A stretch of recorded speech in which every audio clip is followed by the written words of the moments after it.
Londres. Towards the end of his life, Stanley Baldwin was asked whether he'd been influenced by any particular philosopher or theorist. Rather surprisingly, because Baldwin wasn't the kind of chap who read books, he replied that yes, he had. That as a young man, he had been very influenced by the works of Sir Henry Maine, the great Victorian jurist and historian. And it was through reading Maine's works, he said, that he had come to understand that the whole of human history was the story of the move from status to contract. And then he paused, frowning, and said, or was it the other way around? Okay, cute story. It shows how even the most sublime and original theories become overused. But stop and ponder for a moment those three words, status to contract. For the 10,000 preceding years of human civilization, our relations one with another were mediated by birth, by caste, and by tradition. The breakthrough that made modern civilization possible was allowing us all to relate one to another as autonomous individuals, to make freestanding one-off contracts without needing to ask permission. If you wanted to buy something from me and I wanted to sell it to you, we didn't need to go to the king or the priests or anyone else to ask permission. It sounds so simple, and yet that was the key that unlocked the extraordinary prosperity and freedom that we now take for granted, we most ungrateful of all generations. Now here's the point.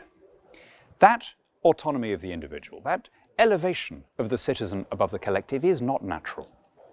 It's running up against deep embedded tribal instincts. As a species, we evolved in kin groups.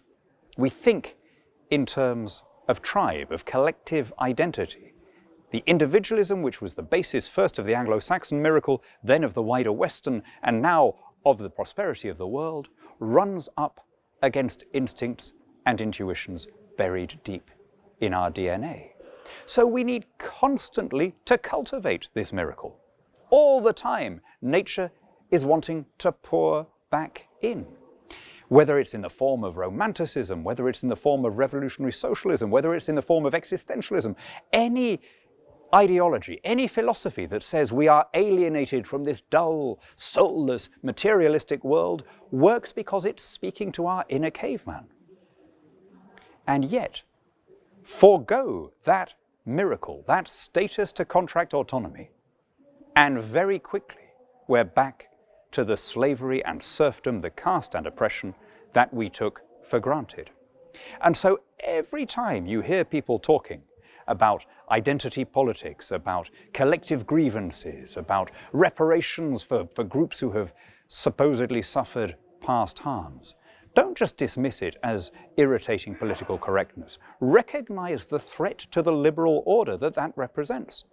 The moment that we stop treating everyone as individuals, the moment that we go back to the pre-modern way of thinking, that everyone is defined by the circumstances of their birth, is the moment that nature rushes back in, and the extraordinary goods that we take for granted disappear.